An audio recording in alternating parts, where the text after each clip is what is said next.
আমি বিমান সংকট অন্তর কাছে আসি বারবার যখন মহামৈত্রী প্রসঙ্গ দিয়ে শুরু করেছিলাম, যেটা আমি বললাম যে একাধিকবার যার এই জনপ্রতিনিধিত্বের নজিরও আমরা দেখেছি। দিলীপ ঘোষ বলছেন, দিলীপ ঘোষের একটা কথা সূত্র ধরে বলি যে এই প্রত্যেক ক্ষেত্রে এই ধরনের ফিমেল ভিকটিম কার্ড প্লে করা হয়েছে, এটা মহামৈত্র করেছেন। উনি এখানে দাঁড়িয়ে বলেছেন যে উনি নাকি দ্রৌপদী, ওনার বস্ত্রহরণ করা হচ্ছে, তিনি এত বড় অভিযোগ তার বিরুদ্ধে থাকা সত্ত্বেও এই একই গালিগালাজ কোনো বিরোধী দলের পুরুষ নেতাকে করলে কোনো সমস্যা হয় না, মহিলাদের ক্ষেত্রে করলে সমস্যা হয়। মহামৈত্র তো এর আগে একাধিক ভাষায় কথা বলে গেছে, এগুলোকে কখনো কোনো সময় আজ অব্দি দেখতে পাওয়া গেছে? আমি এখানে প্যানেলিস্ট সবাইকে জিজ্ঞেস করছি, কোনো সময় দলের তরফ থেকে বলা হয়েছে অমুক এটা বললো, খুব খারাপ বললো, অমুকের এটা বলা উচিত নয়, অমুকের এটা করা উচিত নয়, পুলিশকে বোম মারা থেকে শুরু করে যা খুশি, জগদীপ ধনকর উপরাষ্ট্রপতিকে মিমিক্রি করা ছাড়া গোটা করা থেকে শুরু করে প্রত্যেকটা ক্ষেত্রে এমন একটা পলিটিক্যাল পার্টি যেখানে কোনো ডিসিপ্লিন বলে কিছু নেই, যেখানে কখনো কাউকে কিছু বারণ করা হয় না, কখনো কোনো প্রশ্ন করা হয় না, কখনো ক্ষমা চাইতে বলা হয় না, কেন এটা? স্বর্ণালী, আমি একটু থিওরিটিক্যাল জায়গা থেকে আলোচনা করি। আমি না দুজনকে পাশাপাশি রেখে সত্যি অবাক হচ্ছি। একজন বসিরহাট সন্দেশখালীর অতি সাধারণ গৃহবধূ রেখা পাত্র, তার স্মার্টনেস, তার কথাবার্তা, সে কিন্তু আমাদের মতো ইংরেজি জানে না। ঠিক, সে যেভাবে কথা বলছে, অনেকে বললো সে নাকি মুখস্থ করেছে। আর এই টেলিভিশন চ্যানেলগুলো যখন ধরছে, তুমি যখন কথা বলেছো তখন কি কেউ স্ক্রিপ্টটা লিখে দিয়েছিল? সে কিন্তু নিজে কথা বলছে, প্রধানমন্ত্রীর সঙ্গে কথা বলেছে, বিভিন্ন টেলিভিশন চ্যানেলে ইন্টারভিউ দিচ্ছে, এবং তার স্মার্টনেস, তার কথাবার্তা আমাকে সত্যি অবাক করছে। এবং আমি এটা ভাবছি যে সত্যি এই ফর্মাল এডুকেশনটা সবসময় সব কিছু গুরুত্বপূর্ণ নয়। মানুষ তার জীবনচর্চা, তার জীবনের অভিজ্ঞতা দিয়ে অনেক কিছু শিখতে পারে। তার উদাহরণ রেখা পাত্র। আর একটা অবাক করার কথা, যিনি ইংরেজি ছাড়া কথা বলেন না, যার কথাবার্তা তোমাদের পি পি আওয়াজ করাতে হয়, প্রতিটাতে 4-5টা করে স্ল্যাং থাকে, এবং তিনি যেভাবে কথা বলেন যেন মনে হচ্ছে কথায় কথা মারতে তেড়ে আসবে। এদের ভাবছি যে এদের সত্যি পড়াশুনোটা কি শিখিয়েছে এদের তথাকথিত এলিটেরা, যারা নিজেদের এলিট বলে মনে করে, তারা সমাজকে কি দিচ্ছে আর রেখাপাত্র কি দিচ্ছে। ফলে চারটি ইংরেজিতে গালিগালাজ দিলে মোটামুটি এলিট ক্লাসে পৌঁছে যাওয়া যায়। কেউ একজন বলছে মহামৈত্র তেমন তো দেখিয়েছে, সিবিআই আয় আমার বাড়িতে কটা জুতো আছে গুনে জুতো গোনাবো। এই একজন শিক্ষিত মহিলার কথাবার্তা। আরেকটা কথা, তাহলে প্রশ্ন, যে কেউ প্রশ্ন করবে এই রকম একজনকে তৃণমূল কেন সমর্থন করছে, তার কারণ আছে। আসলে তৃণমূল যারা চালাচ্ছে বা যিনি চালাচ্ছেন তিনি মনে করছেন যে আমি যা বলবো সিস্টেম সেইভাবে চলবে, আমি হচ্ছে সিস্টেমের সৃষ্টিকর্তা। একবার একটা উদাহরণ দিই, 90-এর দশকের শেষের দিকে লালু প্রসাদ যাদব যখন একেবারে বিহার রাজনীতির একেবারে সবার হাতে মাথা কাটছে, উনি রাজ্যসভায় একটা 3.5 ফুট লম্বা লোককে পাঠিয়েছিলেন, যে ওই লিখেছিল জব তক সিঙ্গাড়া মে আলু তব তক বিহার মে লালু। ওকে পাঠিয়ে দিয়েছিলেন।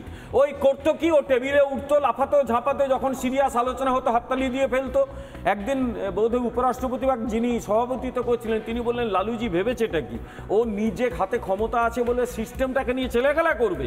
পশ্চিমবাংলায় না এই অতিরিক্ত ক্ষমতা একজনকে বোধহয় এই অধিকার লাইসেন্স দিয়ে দিয়েছে সিস্টেমটাকে নিয়ে ছেলেখেলা করার। ন্যাচারালি এখানে চুরি কোনো অপরাধ নয়, এখানে যারা চুরি করে চাকরি পায় তার পাশে সরকার দাঁড়ায়, এটাই হচ্ছে এখানকার সিস্টেম। এখানে বলা হয় কেষ্ট যে তিহার জেলে থাকলে কি করেছে কেষ্ট, এবং তারপর লেখা হয় তিহার থেকে নাকি খেলা হবে। তারপর একটা লাইনেই শেষ করি, কি করেছে বালু। আসলে সিস্টেমটাকে কেউ যদি মনে করে যে তার সম্পত্তি, সে সিস্টেম তৈরি করবে, তাহলে এই হালই হয়, কিন্তু এর পরিণতি ভালো নয়, আমি বলে দিচ্ছি। কারণ সিস্টেম অনেক বড়, একটা ব্যবস্থাকে আমি তছনছ করে দেবো, ভেঙে দেবো, আমার ক্ষমতা থাকবে আর সবাই শেষ হয়ে যাবে। উল্টোটাই ঘটবে। যারা এটা করতে গেছে, একসময় সিপিএম এটা করতে গিয়েছিল, কিন্তু সিপিএম তছনছ হয়ে গেছে, আর তৃণমূল তো পরশু দিনের কাছে আসবো। তবে আসার আগে আমি যেগুলো নিয়ে আলোচনা চলছিল, যখন একবার দেখিনি মহামৈত্রর বাড়িতে সিবিআই আসার কথা যখন শুনেছেন পর্যন্ত, কানে যখন গেছে, সেই সময়কার কি বক্তব্য, কি বডি ল্যাঙ্গুয়েজ ছিল, যখন সংসদ কমিটি ওখান থেকে যখন বেরিয়ে আসছেন, বাইরে সাংবাদিকদের সঙ্গে কথা বলছেন। যদি উনি কেন সাংবাদিকদের সঙ্গে কথা বলেন আমি জানি না, ওনার তো মনে হয় 2 টাকার সাংবাদিক, সব সাংবাদিকরা 2 পয়সার সাংবাদিক, 2 পয়সার ভোটার। তাহলে কিসের জন্য উনি কথা বলেন, কেন ওনার কথা বলতে আসেন, ছুটে ছুটে চোখ থেকে জল দেখানোর জন্য আসেন, সেটাও বোঝা যায় না। এবং তার সঙ্গে সঙ্গে মমতা বন্দ্যোপাধ্যায়ের সেই বিখ্যাত বক্তব্য, যেখানে নরেন্দ্র মোদীকে তিনি 2 অক্ষরের শব্দ প্রয়োগ করে তিনি সম্বোধন করছেন। দেখুন, সরকারের নামই হচ্ছে এজেন্সি সরকার। আজকে এক্ষুনি আমাকে মিডিয়া ফোন করলো যে কোথায় কোন বিজেপির চোর ছাত্র সাংসদ ঝাড়খণ্ডের সে নাকি টুইট করেছে আপনার বিরুদ্ধে সিবিআই কমপ্লেন নিয়ে নিয়েছে। আমরা খুব ভালো, আমার বাড়িতে কত জোড়া জুতো আছে তোরা এসে বেরোন। রোজ মোদিজি বলছে পাকা বাড়ি করে দিচ্ছি, তুমি প্রাসাদ অট্টালিকা থাকবে। আস্তে আস্তে মনে রাখবেন যারা ঘর পান না খুব দুঃখে আছেন। রোজ মোদিজি বলছে পাকা বাড়ি করে দিচ্ছি, তুমি প্রাসাদ অট্টালিকা থাকবে। আরে গরিব লোকের মাথার ছাদটা কেড়ে নিয়েছো, তাকে দিচ্ছ না, টাকা চাইলে বলছো চোর। সবাই চোর আর তুমি সাধু। কি বলবো অরিত্র? দেখুন, প্রথম কথা হচ্ছে যে মহুয়া মৈত্র রাজনীতিবিদ হিসাবে যথেষ্ট ওভাররেটেড বলে আমার মনে হয়।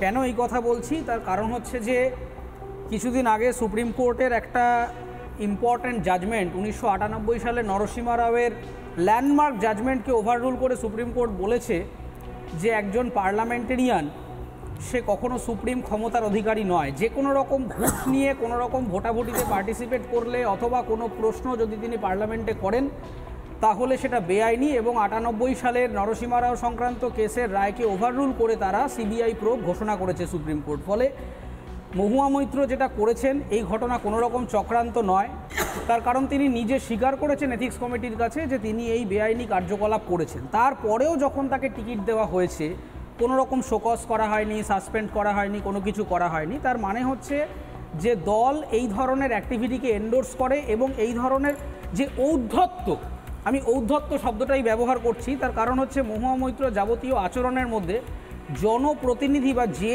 জায়গাকে তিনি রিপ্রেজেন্ট করেন সেই জায়গার আর্থসামাজিক চিত্রের কোনো রকম ছোঁয়া নেই। ওনার কেটে বলছি অরিত্র, মানে এর মধ্যে নাম ঘোষণার পর থেকে পর্যন্ত বিভিন্ন সময় কি দেখি প্রার্থীরা, সামান্য রেখাপাত্রের কথা হচ্ছিল, রেখাপাত্র পর্যন্ত প্রার্থী হওয়ার পরে সন্দেশখালীতে গেছে, সেখানে মন্দিরে পুজো দিয়েছে, গুরুজনদের প্রণাম করেছেন, ওখানে মানুষের জনের সঙ্গে কথা বলেছেন।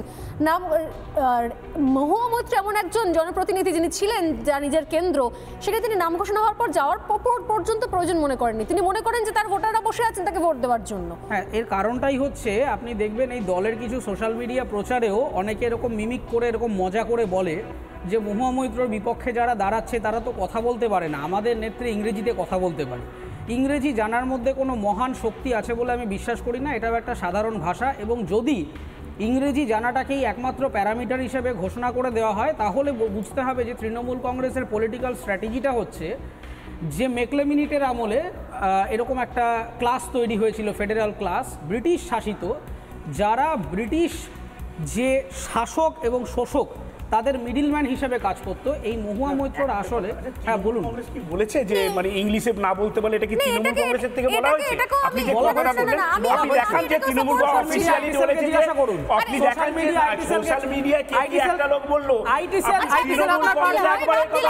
আপনার পার্টনার তৃণমূল কংগ্রেস একবারে এই কথা বলেনি যে social media IT cell Trinamool কংগ্রেসের পার্টনার। আপনি ভুল বার্তা দিচ্ছেন মানুষকে, সোশ্যাল মিডিয়া আইটি সেল ভুল বার্তা দিচ্ছে, বরং social media IT cell partner ঠিক ইংরেজি জানার মধ্যে কি যে লোকটা ইংরেজি জানে না, যে লোকটা ইংরেজি জানে না, সেই ইংরেজি যে জানে না সেই জানার দায়টা আপনার সরকারের। আপনি ইংরেজি শিক্ষা দিতে পারেন না, আপনার দেশের শিক্ষা ব্যবস্থা ভেঙে পড়েছে। আপনার ইংরেজি শিক্ষা ব্যবস্থা বাংলায় কে কথা বলবে সেটা তার ব্যক্তিগত ব্যাপার না। কিসের ব্যক্তিগত ব্যাপার? ইংলিশ কথা বলবে বলে তিনি বেটা কেউ বলেনি, তাহলে আপনি বলেন কেন? ওটা বিষয় না, আপনার আপনার আইটি সেল বলে আপনার কাছে অবান্তর বিষয়, এটা অবান্তর বিষয়, এটা ইম্পর্টেন্ট বিষয় নয়। আপনি এই বিষয়ে আলোচনা করছেন, একটা ছোট্ট নমুনা দেখো, একটা ভিডিও, কোনো বক্তব্য না, এটা জাস্ট ভিডিও। কল্যাণ বন্দ্যোপাধ্যায় সংসদের বাইরে, দেখাই একটা বডি ল্যাঙ্গুয়েজ দেখুন।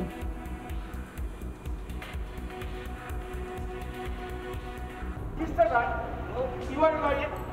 I'm a lawyer. You are a lawyer. I'm a lawyer. You see, Mr. Nariman is not a good lawyer.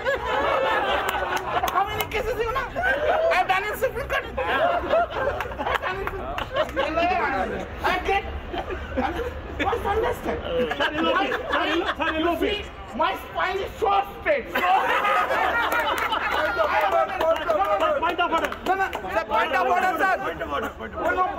You, Mr. Gandhi, you must understand. Lok Sabha. You must understand that I have been appointed here only to save Narendra Modi. I understand it. My spine is, you see, my spine is very straight, very straight. I'm so tall, I'm so tall. My spine is so straight. My spine is so straight. অপমান করার ক্ষেত্রে যা খুশি তাই করার ছাড়পত্র, আর পাল্টা প্রশ্ন করলে তখন মহিলা ভিকটিম কার্ড, তখন একজন মহিলাকে অপমান করা যায় না। হ্যাঁ নিশ্চয়ই নিশ্চয়ই, হ্যাঁ প্লিজ। আমি শুনিনি একটু শুনিনি, প্রশ্নটা শুনিনি। মিমিক্রি করাটা একবার দেখাতে পারবে? যে 2021 সালে নরেন্দ্র দামোদর দাস মোদী যে দিদি শব্দটাই, যেটাকে আমরা আরে উনি তো দিদি বলেছেন। আপনার দিদি কি বলেছেন? ওইটাকে দিদি বলেন। আপনার দিদি কি বলেন? শোনালাম তো কি বললাম, কি বলেছে শোনালাম তো। 2 অক্ষরে গালিগালাজ, 2 অক্ষরে গালিগালাজ।